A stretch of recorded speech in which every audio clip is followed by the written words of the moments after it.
Hello guys, कैसे हो आप सब लोग। होप सो सब लोग अच्छे हो और अच्छा प्रॉफिट भी बना रहे हो। वैसे again market all time high की कैटेगरी में तो आ चुका है। ठीक है, 26,200 टच नहीं कर पाया, लेकिन जो 26,150 से ऊपर क्लोजिंग दी है वो कहीं ना कहीं 26,300 के आसपास जाने का इंडिकेशन फिर से मार्केट ने दे दिया है। ठीक है, वीडियो शुरू करने से पहले बता देता हूँ, सिक्योरिटीज मार्केट और सब्जेक्ट टू मार्केट रिस्क। यहाँ पे कोई भी बंदा शॉर्ट पैसे कभी नहीं बना पाएगा। अगर एक बंदा लॉस करेगा तभी दूसरा बंदा प्रॉफिट करेगा, अदरवाइज प्रॉफिट होने की संभावना नील बट्टा सन्नाटा हो जाती है। ठीक है, आज जो अपना टॉपिक रहने वाला है वो स्टॉक मार्केट से हटके थोड़ा म्यूचुअल फंड एसआईपी की तरफ रहने वाला है कि म्यूचुअल फंड एसआईपी मतलब वर्क कैसे करता है, क्या सीन है, कहीं ये स्कैम तो नहीं है, ये क्या होना चाहिए, कैसा होना चाहिए, इन्वेस्टमेंट किस हिसाब से डाइवेस्टमेंट हम लोग कर सकते हैं ताकि हमारा जो रिटर्न है वो बेस्ट टू बेस्ट निकल जाए। ठीक है, रीज़न बिहाइंड द सीन क्या होता है ना कि रिसेंट में अभी लास्ट 4-5 महीने में मैंने इतने पोर्टफोलियोज देखे हैं लोगों के। जो पोर्टफोलियो रिव्यू में हम लोग ले रहे हैं, पोर्टफोलियो रिव्यू कर रहे हैं, तो उसमें एक चीज़ तो समझ में आ रही है कि आप लोग जिन ब्रोकर्स के साथ जुड़े हुए हो ना, दिक्कत वहाँ से शुरू हो रही है। आप एसआईपी के टुकड़े कर रहे हो। ठीक है, नॉर्मली क्या हो रहा है कि अगर आपको 10,000 की एसआईपी करनी है, आप 2,500 के 4 टुकड़े कर रहे हो, दी वेरी बेस्ट है। लेकिन आपको ये समझ में ही नहीं आ रहा कि आपका वो फंड अलग है या नहीं है। नॉर्मली क्या हो रहा है, एक्सिस बैंक है, जैसे एक्सिस म्यूचुअल फंड है, तो एक्सिस का जो मिड गैप फंड है वो एक्सिस का रहेगा। ठीक है, अगर आप एचडीएफसी के भी मिड गैप में घुस गए और एक्सिस के भी मिड गैप में घुस गए, क्या होगा, ज़्यादा से ज़्यादा 1% का फर्क रह सकता है just because of the fund manager. लेकिन अल्टीमेट जो दोनों में रिटर्न आना है वो तो एक में ही आना है। क्यों टुकड़े किए आपने। ठीक है, टुकड़े करने का भी एक लॉजिक होना चाहिए। ऐसा नहीं होता ना बॉस कि यार हम लोग जितने ज्यादा टुकड़े करेंगे वो डाइवर्सिफाई हो जाए। यार आप लोगों ने मोतीलाल ओसवाल का भी डिफेंस फंड ले लिया, आप लोगों ने एचडीएफसी का भी डिफेंस फंड ले लिया। बेसिकली क्या होता है ना, इसमें आप लोगों की गलती नहीं है। गलती कहाँ से आ रही है, जो ब्रोकर आपको सजेस्ट कर रहा है उसमें भी यार लॉजिक पता है क्या होता है ना कि कोई उतना डीप रिसर्च करके आप लोगों को फंड्स नहीं दे रहा। ठीक है, रीजन बिहाइंड द सीन वहां पे आ रहा है। लेकिन आपको अगर अपना पोर्टफोलियो सही करना है, अगर पोर्टफोलियो में जान भरनी है, तो पोर्टफोलियो में जान आप तभी भर पाओगे जब आपका जो पूरा का पूरा जो म्यूचुअल फंड का पोर्टफोलियो है वो प्रॉपरली डाइवर्सिफाइड है। ठीक है, प्रॉपरली डाइवर्सिफाइड करना, अब आपको चाहे 1 लाख रुपए पर मंथ की एसआईपी करवानी है या फिर 10 लाख रुपीज पर मंथ की एसआईपी करवानी है या इवन 10,000 रुपीज पर मंथ की एसआईपी करवानी है। ठीक है, इन ऑफ अमाउंट आप अपना जो फंड है, इधर आप चाहे तो सेक्टोरल में डालो, तो जितना ज़्यादा डाइवर्सिफाई कर सकते हो करो, आराम से 20 फंड ले लो। लाइक टेक्नोलॉजी का ले लिया। अब मैंने कल एक पोर्टफोलियो देखा था यार, उसमें मतलब ऐसा है कि कोटक का भी टेक्नोलॉजी दे दिया, एचडीएफसी का भी टेक्नोलॉजी फंड ले लिया। अरे क्या सेंस बनेगा यार उस चीज़ का, कोई सेंस तो है नहीं। दोनों फंड एक ही है, क्यों दो टुकड़े किए। पता क्या होता है ना, ब्रोकर टुकड़े क्यों करता है, ब्रोकर ज़्यादा टुकड़े करने का उसका सिंपल सा एक ही रीज़न रहता है कि बस नंबर ऑफ एसआईपी काउंट्स बढ़ जाए। क्या होता है ना कि लाइक उससे ब्रोकर को थोड़ा सा फायदा हो जाता है, तो वो चीज़ है। वैसा करने से आपके लिए कोई वो सेंस वाली चीज़ नहीं बनती है ना। अगर आपको म्यूचुअल फंड में सबसे बेस्ट रिटर्न चाहिए तो दी वेरी फर्स्ट आपको ये रखना पड़ेगा, डाइवर्सिफाई होना चाहिए। सेक्टरल फंड में जाना है कि नहीं जाना वो आपके ऊपर है, लेकिन मैं आपको 5 फंड बता देता हूँ। 5-6 फंड हो गए ना, उसके ऊपर कोई फंड नहीं है। अगर नए नए एनएफओज आ रहे हैं या उस हिसाब से आ रहे हैं, ठीक है, फंड मैनेजर को देख के हम लोग उसमें एक लमसम अमाउंट डाल सकते हैं। लेकिन वहाँ पे एसआईपी तब शुरू कर रहे हो, अगर यहाँ पे शुरू कर रहे हो तो एटलीस्ट जो पुराने वाली एसआईपी चल रही है उसको तो रोको ना। अदरवाइज मैं आपको फंड बता देता हूँ, large gap, mid gap. Large gap में क्या होता है, पूरा का पूरा जो पैसा है वो लार्ज गैप वाली कंपनीज में लगता है जिनकी मार्केट कैपिटल 1 लाख करोड़ से ऊपर है।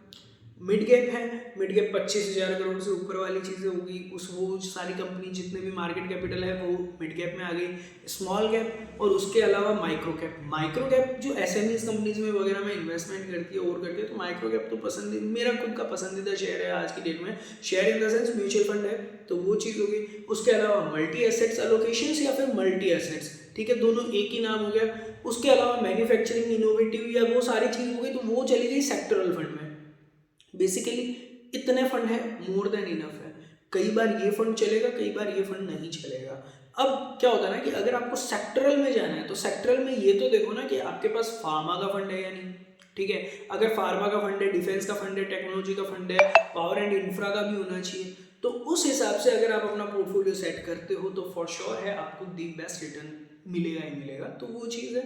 अब उसके अलावा रही बात दूसरी, मोस्ट क्वेश्चन जो मेरी फीड में आते हैं, या बोल सकते हैं ज़्यादा से ज़्यादा क्वेश्चन जो मेरे से पूछा जाता है, क्या ये म्यूचुअल फंड एक स्कैम तो नहीं है। देखो नॉर्मली एज ऑफ नाउ तो ऐसा नहीं लग रहा। रीजन बिहाइंड द SIPs का फ्लो बहुत सही तरीके से आ रहा है, लेकिन जिस दिन SIP का फ्लो रुका या फ्लो टूटा या विड्रॉल आने शुरू हुए तो एक खतरा जरूर बन सकता है। लेकिन अल्टीमेट चीज अपने को ये पता है कि जैसे अगर नॉर्मल देखें, जितना मैंने स्टडी किया है, जितना मैंने देखा है, मार्केट तब से चला आ रहा है जब से मैं नहीं पैदा हुआ था, आप भी नहीं पैदा हुए थे, उस टाइम से पहले से दलाल स्ट्रीट चला आ रहा है। तो अगर हम लोग वहां से देखें तो गिरते पड़ते सब चीज एट लास्ट मार्केट उठता ही है और ग्रोथ तो आनी है। मैं उसे बोल सकता हूँ यार 2-3 साल मंदी रहेगी, that doesn't makes any sense कि आगे मंदी ही मंदी रहेगी, कभी ना कभी तो वापस रिकवरी होगी, तो बात वहां पे वो अड़ जाती है। तो उस हिसाब से देखें तो अल्टीमेट रिटर्न तो आना चाहिए। रिटर्न अगर आप एक्सपेक्ट कर रहे हो 20% से ऊपर, तो आपको ढंग का फंड, जो ब्रोकर है वो ढंग का चाहिएगा, जो एडवाइजर है वो अच्छा वाला चाहिएगा।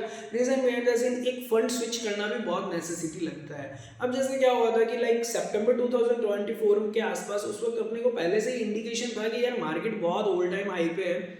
हमने हमारे सभी क्लाइंट्स का जितना भी पोर्टफोलियो था ऑलमोस्ट सबको ऑफर किया था कि आप अपना फंड जो है लिक्विड फंड में शिफ्ट कर दो। अब बेसिकली क्या होता है, लोगों को ये समझ में नहीं आ रहा कि लिक्विड फंड में शिफ्ट करने को क्यों बोल रहे हो। रीजन बिहाइंड द सीन यार विड्रॉल करने का कोई सेंस नहीं बनता यार। आज जो आपका एम बन रहा है ना, उसको बनने दो एक बार। क्या होता है ना कि अगर यही 1 लाख 2 लाख 1 करोड़ आपको दिखेगा तो आप दूसरी जगह माथापच्ची नहीं कर पाओगे। इसको मत देखो, इसको एक जो बंदे पे आप ट्रस्ट कर रहे हो ना, उसको अपना फंड मैनेज, पोर्टफोलियो मैनेज करने दो वहां पे। रीजन बिहाइंड द सीन क्या होगा ना कि अगर 1 करोड़ का भी एम बना हुआ है, उसको हम लोग अगर पीक टाइम पे लिक्विड फंड में डाल देते हैं। लिक्विड फंड में क्या होता है, बेसिकली 6% रिटर्न मिलता है, 6% इंटरेस्ट मिलता है और कुछ नहीं मिलता, उसमें कोई रिस्क नहीं है ना कुछ और है। तो बेसिकली वहां पे अगर हम लोग लिक्विड फंड में चले गए तो हमारा जो प्रिंसिपल अमाउंट है वो हो गया सेफ। ठीक है, अब जब मार्केट एकदम बॉटम बना लेगा, या मार्केट का बॉटम कोई नहीं पकड़ सकता कि ये मार्केट का बॉटम बनेगा, तो क्या होता है ना, टुकड़ों में हम लोग वापस mid gap, large gap, small gap में फंड डाइवर्सिफाई करते रहते हैं। जिससे क्या होगा कि अगर टॉप के भाव पे हम लोगों ने एग्जिट किया है तो बॉटम के भाव पे हम लोग वापस अपना एंट्री ले रहे हैं और SIP का अमाउंट वहां पे डबल कर रहे हैं, ताकि एवरेज कॉस्ट ऑफ एक्विजिशन का बेनिफिट मिले। एज ऑफ नाउ वो सारी चीजें लिक्विड फंड में शिफ्ट करना बहुत ज्यादा जरूरी है। आपका कितना भी पोर्टफोलियो बना हुआ है, कितना भी फंड बना हुआ है, तो वहां पे आपको लिक्विड फंड में भी शिफ्ट करना पड़ेगा। बेसिकली क्या होता है ना कि मैं म्यूचुअल फंड का ज़्यादा प्रचार प्रसार नहीं करता या ज़्यादा मैसेजेस म्यूचुअल फंड के या SIP के नहीं डालता। रीजन बिहाइंड द सीन क्या होता है ना कि हम लोग मार्केट में ही उतना रिटर्न डिलीवर कर रहे हैं, और उसके अलावा म्यूचुअल फंड SIP जिसका हम लोग मैनेज कर रहे हैं तो वो बहुत अच्छे से हम लोग ऑलरेडी मैनेज कर रहे हैं और उन बंदों का रिटर्न बहुत बढ़िया से आ रहा है। आप बेसिकली कभी भी ट्राई कर लेना, आपका जितना रिटर्न आ रहा है मैं उससे एक्स्ट्रा रिटर्न ही दिखाऊंगा। और इन द पीरियड ऑफ, मैं कोविड का पीरियड तो एक्सक्लूड कर दूंगा उस चीज़ में। रीजन बिहाइंड द सीन हम लोग बराबर म्यूचुअल फंड में भी हम लोग हमारा फंड डाइवर्सिफाई भी करते हैं, फंड स्विच भी करते हैं। अब बीच में जैसे मान लो डिफेंस फंड था, डिफेंस फंड ने बहुत अच्छा रिटर्न दिया, 27-28% के आसपास दिया था। जितने बंदों के पास डिफेंस फंड था, ग्रुप में क्लियर कट मैसेज किया था, डिफेंस फंड जिसके पास भी है एक बार मैसेज कर लो और डिफेंस फंड की वापस हालत देख लो। परसेंटेज वाइज अगर मैं बोलूँ, मैंने 27% के आसपास विड्रॉल किया था वहाँ से, और उसके बाद आज की डेट में जिन्होंने शिफ्ट नहीं किया वहाँ पे अगर उनका रिटर्न चेक करोगे सिर्फ और सिर्फ 4% है। मतलब जो जितना पीक पे गया था वापस वहाँ पे हो गया। अब कब वापस एंट्री लेनी है वो हम डिसाइड करते हैं। तो बेसिकली वो चीज़ है कि आपका माइंड कितना शार्पली वर्क कर रहा है या कौन से एडवाइजर से आप एडवाइस ले रहे हो, उस पर बहुत ज़्यादा इंपैक्ट पड़ता है। रीजन बिहाइंड द सीन यार वो चीज़ नहीं होनी चाहिए बस एक ही फंड के 10 टुकड़े कर दिए, HDFC का भी टेक्नोलॉजी ले लिया, कोटक का भी टेक्नोलॉजी ले लिया, इसका भी मैन्युफैक्चरिंग ले लिया, उसका भी मैन्युफैक्चरिंग ले लिया, तो वहाँ से आपको रिटर्न डिलीवर हो ही नहीं पाएगा भाई। वो डिलीवर आपके पास कब होगा वो चीज़ को समझो। अपना पोर्टफोलियो एक बार रिव्यू जरूर करवा लो, वो सारी सर्विसेज फ्री ऑफ कॉस्ट है, उसमें अगर आप रिव्यू करवाओगे तो वो सारी चीज़ें आपको समझ में आ जाएगी। रिव्यू में बेसिकली मैं आपको वो चीज़ जरूर बता दूंगा कि आपका कौन सा फंड सेम है, कौन सा फंड सेम नहीं है, जिससे आपको एटलीस्ट ये तो आइडिया रहेगा कि आपको कितना करना है, किस में करना है, किस फंड में इन्वेस्ट करना है। ठीक है, लॉजिक अपना सिर्फ और सिर्फ वही है। तो उस हिसाब से सोच समझ के इन्वेस्ट करोगे और बराबर अगर आपका फंड स्विच होता रहेगा तो फॉर श्योर है 30 से 35% रिटर्न आराम से, और ऊपर में 40-50% भी रिटर्न आ जाना चाहिए। बाकी सब्जेक्ट टू मार्केट रिस्क है। आज अगर मैं कितना भी कोशिश कर लूँ, कितना भी ट्राई कर लूँ, मैं आपको रिटर्न तभी निकाल के दे पाऊंगा जब मार्केट रिटर्न देगा।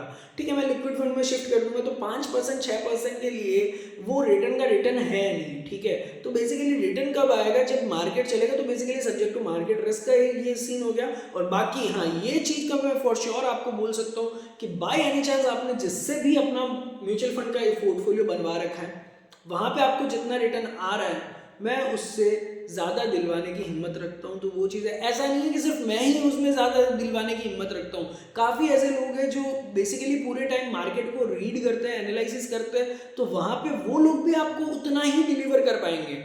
ठीक है, लेकिन ओल्ड ट्रेंड फैशन के हिसाब से अगर देखोगे, हाँ बस एसआईपी करवा लिया, छोड़ दिया, अरे पता ही नहीं है वो फंड कहाँ पे इन्वेस्टमेंट कर रहा है। आज अगर आप हमसे पूछोगे, मैं आपको एक एक फंड की डिटेल दे सकता हूँ कि भाई कौन सा फंड है और कितनी कंपनीज में इन्वेस्ट कर रहा है, कब वो विड्रॉ कर रहा है, वो सारी की सारी इन्फॉर्मेशन पब्लिक है। लेकिन कौन करेगा वहां पे माथा पच्ची। Same as like SME IPOs.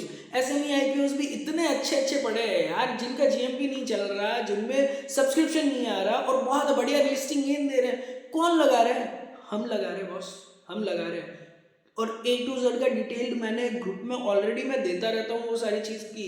अच्छा, फिजिक्स वाला है, फिजिक्स वाला क्यों छोड़ दिया यार? ग्रो क्यों छोड़ दिया? ग्रो का एक काम करो, जस्ट 2 वीडियो पहले है ग्रो का वीडियो उठा के देख लो। पहले दिन जिस दिन आईपीओ लॉन्च हुआ था उसी दिन ये चीज़ बोली थी कि भाई 40 से 45% क्लियर कट गेन दिख रहा है। और आज की डेट में भी देख लो 144 145 बढ़ा है। ऐसा नहीं है कि मार्केट पीक पे तो वो चीज़ है। मीशो देख लो यार, मीशो ग्रुप में दिया था यार 221 पे क्लोज करने का, 191 पे हाफ प्रॉफिट बुक करवाया था, उसके बाद 221 पे भी प्रॉफिट बुकिंग करवाया था। अब देख लो लोअर सर्किट लग रहा है जो चीज़।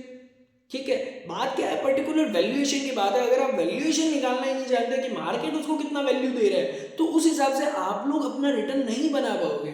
ठीक है, तो वो चीज़ है। और रही बात दूसरी, एक और जो मेंटल साइकोलॉजी होती है ना, वो ये हो रही है कि अगर आप बेसिकली देखोगे क्या हो रहा है ना, कि बैंक एफडी कितना दे रही है, 6%। अरे म्यूचुअल फंड में मेरा 12% रिटर्न आ गया है यार, बहुत म्यूचुअल फंड सही है, म्यूचुअल फंड सही है। अरे म्यूचुअल फंड तो सही है, लेकिन अपने एडवाइजर से एक बार ये तो चीज़ पूछो ना, 12% की जगह इसमें 18 भी आ सकता था क्या? 6% का गैप ना करोड़ों में होता है मेरे भाई, करोड़ों में।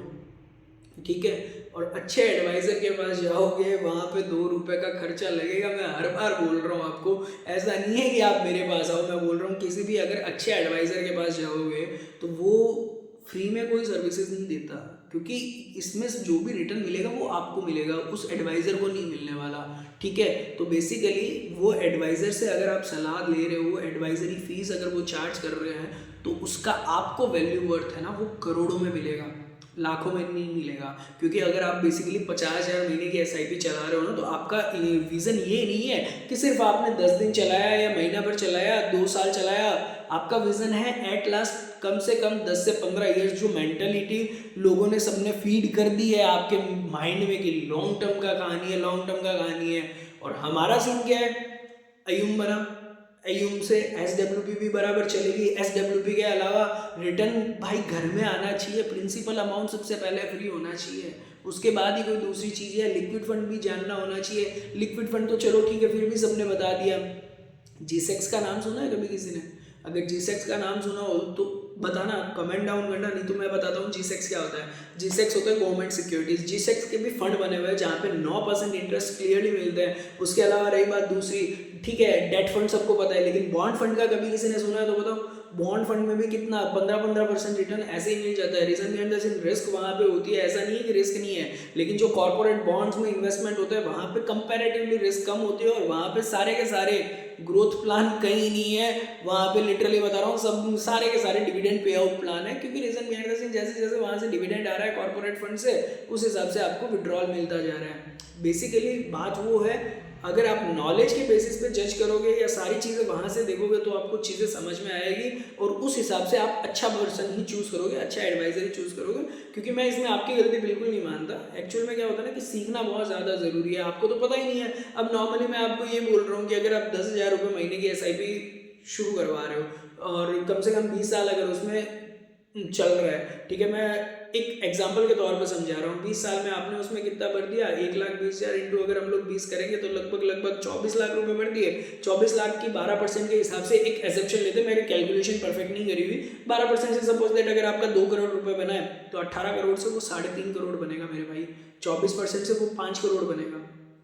एक जस्ट लाइक इंक्रीजिंग तो हो गई, लेकिन उसके बदले अगर कोई एडवाइजर, अच्छा एडवाइजर अगर आपने पकड़ लिया और अगर वो एक बार का चार्ज भी लेगा ना आपसे, तो वो उस चीज़ का वैल्यू वर्थ वहाँ दिखेगा, नॉट लाइक दैट कि यहाँ पे। और अगर आपका रिटर्न 18% आ सकता था, 24% आ सकता था, लेकिन एक नॉर्मल एडवाइजर की वजह से, या सिर्फ वो अगर हम लोग देखें ना, ठीक है मैं वो ज़्यादा वैसे वर्ड यूज़ नहीं कर पाऊंगा, लेकिन अगर वहाँ से देखें तो आपको तो, आप तो खुश हो, लेकिन आपका जो पोर्टफोलियो है ना वो इन शॉर्ट नेगेटिव में है। क्योंकि रीजन बिहाइंड द सीन अगर आज की डेट से देखोगे ना, 8% से इन्फ्लेशन बढ़ रहा है। 8% से इन्फ्लेशन बढ़ने का मतलब, अगर आप शेयर मार्केट में जब तक 9-10%, 12% अगर कमा रहे हो ना, तब तक तो कुछ कमा ही नहीं रहे। उसके अलावा रही बात दूसरी, अगर बैठ के इंटरेस्ट का कैलकुलेशन करवाने बैठ जाओ ना, तो नॉर्मल सीधी सी बात बता रहा हूँ, सब लोग 12% का बोल रहे हैं ना, 10% का रिटर्न LIC में खुला मिल रहा है। और अगर मैं रिस्क फैक्टर इंक्लूड कर दूँ तो वहाँ पे 12% तो रिटर्न सिर्फ और सिर्फ LIC दे रही है, गवर्नमेंट गारंटीड चीज़ है।